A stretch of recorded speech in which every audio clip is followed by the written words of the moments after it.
Ακόμη όταν ο άλλος μιλάει την ίδια γλώσσα με εμάς, νιώθουμε ότι μας βλέπουν, μας ακούν, μας καταλαβαίνουν, μας υπολογίζουν και είναι άλλη μια σημαντική συνθήκη που χρειαζόμαστε στις σχέσεις μας.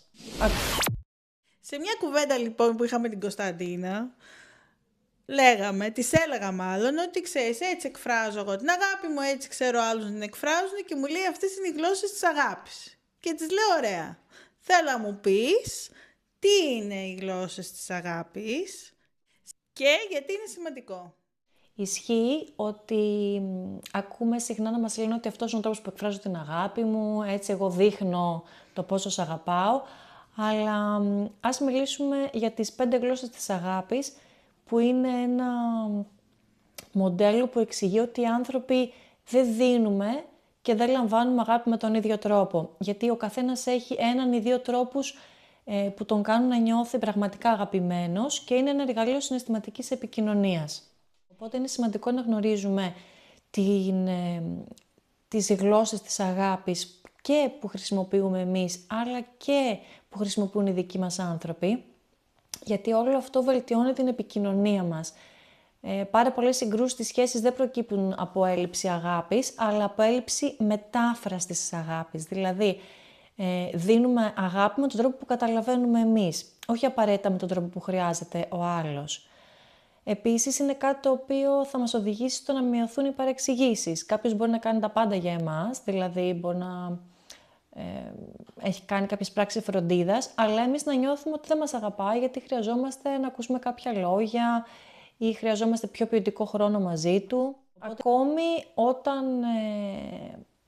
ο άλλος μιλάει την ίδια γλώσσα με εμάς, νιώθουμε ότι μας βλέπουν, μας ακούν, μας καταλαβαίνουν, μας υπολογίζουν και είναι άλλη μια σημαντική συνθήκη που χρειαζόμαστε στις σχέσεις μας. Και επίσης, αν ξέρουμε τι χρειαζόμαστε για να νιώσουμε αγάπη, μπορούμε να το επικοινωνήσουμε και πιο ξεκάθαρα, χωρίς να περιμένουμε από τον άλλο να μαντέψει, να διαβάσει το μυαλό μας ή αυτό που ακούω συχνά. Εάν με αγαπούσε θα ήξερε, τόσο καιρό με ξέρει. Είναι σημαντικό να δούμε πώς εκφράζει ο άλλος την αγάπη του, πώς μιλάει η αγάπη για αυτόν, σε ποια γλώσσα δηλαδή μιλάει. Είναι σημαντικό να ξέρουμε ο άλλος σε ποια γλώσσα μιλάει και καταλαβαίνει αυτή την αγάπη. Και φυσικά είναι σημαντικό να το γνωρίζουμε γιατί ενδυναμώνει όλες τις σχέσεις. Δεν αφορά μόνο τα ζευγάρια, αφορά φίλους, οικογένεια, παιδιά, συνεργάτες. Είναι ένα εργαλείο συναισθηματικής νοημοσύνης που με την ευρεία έννοια της αγάπης, όπως έχει η ίδια η αγάπη, έτσι ευρεία έχει και εφαρμογή σε όλες τις σχέσεις που μπορούμε να νιώσουμε και να δώσουμε και να πάρουμε αγάπη, αλλά και να αντιληφθούμε το ότι όντως μας αγαπούν. Οπότε οι 5 γλώσσες της αγάπης μπορούμε να πούμε συνοπτικά ότι είναι ο τρόπος που ο εγκέφαλος καταλαβαίνει τη σύνδεση. Όταν μάθουμε τη δική μας και του άλλου, το δικό μας τρόπο σύνδεσης αλλά και του άλλου, η σχέση δεν γίνεται απλά καλύτερη, γίνεται πιο αληθινή και πιο ουσιαστική.